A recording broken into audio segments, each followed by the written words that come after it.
که او خودش میشناسه و به بلاغت میرسه، بعد پدر پخند میشه و مادر مخند، دیگه گپی مادر را گوش نمیکنه. برای دنیایی که 4 روزه همسایه را میبینی و همسایه جنجال داره برای یک لبی رشه. بعضی ها را میبینی که مادرش حقیقت حیات میگذره، وقت شاق میشه که جون خلاصید میبره میتپون میون به تشویش میشه. دخترک عاشق باشه با اصطلاح امروزه شود ویژنی نمیره که پدر مادرش 9 ماه بیچاره مادر او را در بطنش میگردونه. انمو جنین پلید امروز یک خیل فرزنده که به قدر پدر مادر میگیرن. نماز میخوندی، برای چی نماز قضا کردی؟ برای چی طاعت بندگی نکردی؟ شوهر به همسرش علاقه جنسی که میکنه، هر دو که لذت میبرن، بعد با پش میزنه و میگه که جونم دمیدگار یک باری دیگه با من رحم که من به دنیا بر بگردون طاعت و عبادت.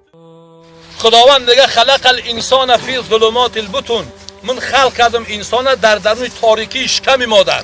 وقتی که شوهر به همسرش علاقه جنسی که میکنه، هر دو که لذت میبرن، بعد با پش میزنه و میگه که جونم دم کار خلاص شید. نه که ملائکه که میگه نه کار اکن شروع شید، اون نطفه که در رحم مادر گذاشته اون را کارکرد کردن در کار. ببین او را در اونجا ملائکه هست که او را به نظام میاره، او خودش در اونجا فرزند نمیشوه. ملائکه های داره خداوند که دنیا را به نظام میارن. انا او در او رحم مادر خلاصه گفت که تا 9 ماه بیچاره مادر او را در بطنش میگردونه. انمو جنین پلید امروز یک خیل فرزنده که به قدر پدر مادر نمیرسه، 9 ماه میگردونه از بیچاره. به خاطر او دارو و دوا نمیکنه، به دنیا میارش در بالای دستکاش. حالتی که تولد کردنی میشوه با مرگ قدی دست به گریبان میشه، بعد او فرزند به دنیا میآید. ای 2 تا 2.5 سال پیشی بر پیستان در دهنش گذاشتگی غجدی و غجدی او را میشوه. وقتی که او خودش میشناسه و به بلاغت میرسه، بعد پدر پخند میشه و مادر مخند، دیگه گپی مادر را گوش نمیکنه. یک قصه عجیبه همینجا که در حیات چیدگیه. یک انسان بیچاره، یک کمپیر ایدار دنیا، یک پسر داره، نفقه چند ماهش ناگرفته میمونه. بس این بچهش میگه که بیا بریم ای ناحیه نفقه منو بگیریم. بعد بچهش قطیش میروه 6 ماه نفقهش میگیره. بعد میگه با من شیمی جینس میخری مادر، میخرش فرشکش میخره، چه خیل کته که میگه میخرش. وقتی که میان در ایستگاه میستن برای ماشین سوار به جای مقصد رفتن که میسته، بعد مادرش دور میسته. مادرش او بچه جو تا زیبی دست میگه با برش میره، با ای بر مادرش با دورتر میره. بعد این دفعه میره در آغوش میگم ای مادر ای فرزندی من چی قدر ای من دور میره؟ میگم من ایت عیزا میکشم. من ببینم میگن کمبیر چه امیه او شلپ در سرش مونده است. ببین فرزندی عاقل پدری که ای همون تا مادر به دنیا آمده است، قدر او مادر را نمیدونه، با ای مادر میشرمه. امروز هستن در حیات، میگم تو مادری من ایت عیزا میکشم، هستن خیلی جوان مردو. نه که برای اونها خداوند جنت حرام کرده است، حتی در مشام اونها بوی جنت نمیرسه. بازم خطاب میکنم ای جوانا، امروز فرصت داره خدمت پدر و مادر را بکنه. والله قسم به خدای که از قید حیات وقتی که میگذرن تمام برکت میبرن قدشو. بعد میبینیم خاری و زاری تا قطعی او خانمت که به خاطر اون خانم تو دل پدر و مادر رنجوده دی، بعد میبینیم که چی حال داری. هم ای فرزندات میبینی این حالتا. به همین خاطر امروز فرصت داریم باید قدر پدر و مادر را بدونیم، سر دراز نکنیم. این مادر خیلی مادری خدمت کردگی در اسلام بود. فرزنداش هم قسم به خدا که در حق این مادر بسیار خدمت میکردن. فرزندا برای مادر ای شب ایستی که آوای دیده بریزن چشما ترن گریسته ایسان. بعضی ها را میبینی که مادرش حقیقت حیات میگذره، وقت شاق میشه که جون خلاصید میبره میتپون میون به تشویش میشن. خداوند همون 2 قیراط ثواب برای شما نصیب کنه که قدم رنجه کرده و به اینجا بار خاطر این مادر اسلامی آمده.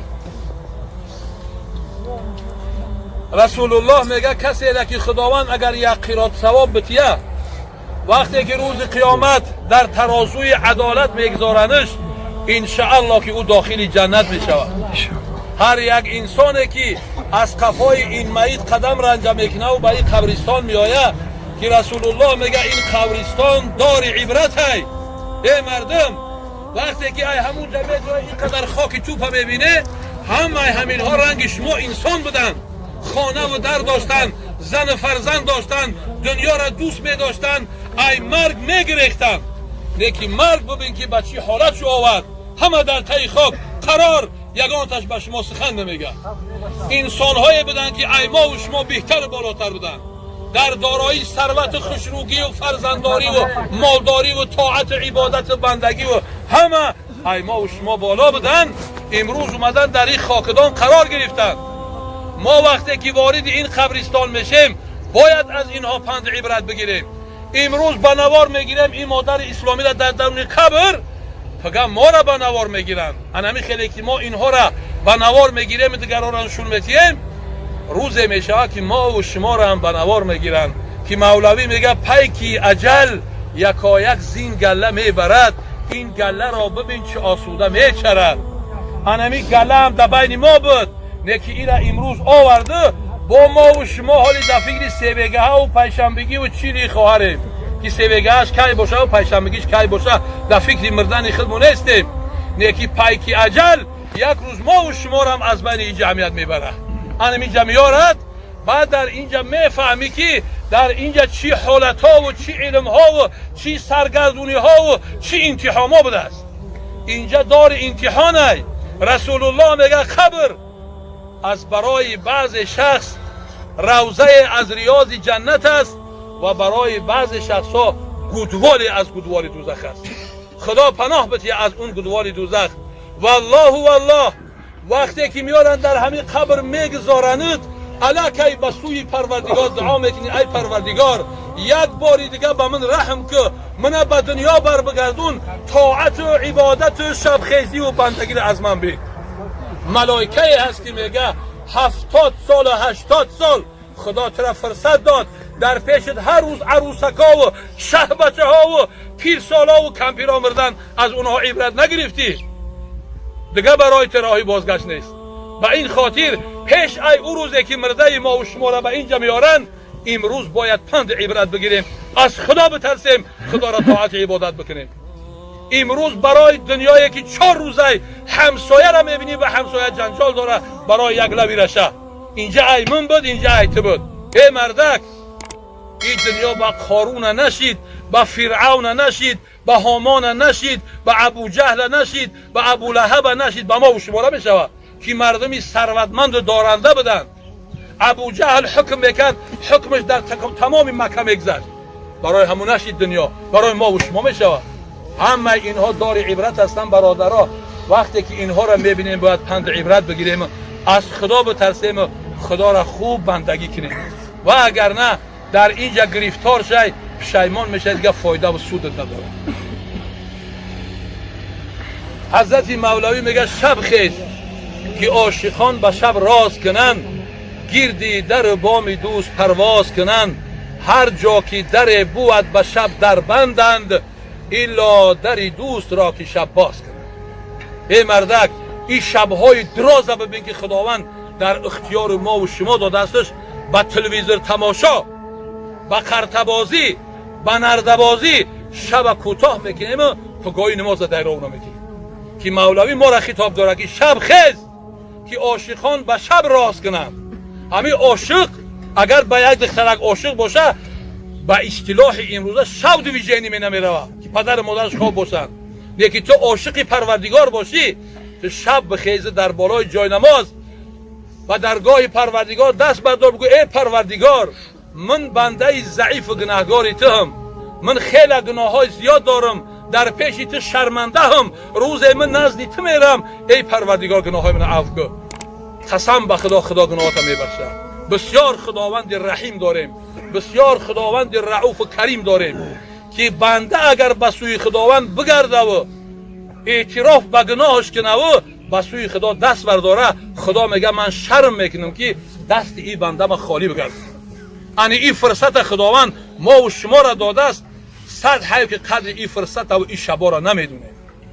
اگر یک انسان مدتی طولانی گناه کرده باشه، یک شب بخیزه و به سوی خداوند دست برداره و دعا کنه، خداوند جمعی گناهاش میبخشه، جمعی گناهاش. نیکی اگر یک گناه کنی و از دنیا بگذری، تا دوران قیامت گریه که خدا نمیگذارد دیگه، نمیبخشه. انا این فرصت غنیمت بدونه برادرای جون، برای جون تو طاعت عبادت بندگی کنه. هارون رشید پسر داشت 16 ساله، وقتی که سر صدای گریه که میشید، آسته آسته به قبرستان میرفت. مرده را که از در قبرستان که داخل میکردن، تای خاک میکردن، اونها میرفتن. بعد میگشت سنی همین مرده ها خطاب میکرد ای مردمی که شما در اینجا خوابیده، شما نه فقط در دنیا بوده، شما صاحب دنیا بوده، شما خانه داشته، در داشته، زن داشته، فرزند داشته، مال داشته، اموال داشته. امروز به این خاکدان آمده، کاش که میدونستم که چی بلاها به سر تو اومد، چی بلاها. همین چیزا زمزمه میکرد. این گریه بیوزنا، این گریه یتیمکا من میترسونم، این مرده های پی در پی من غمگین مینم.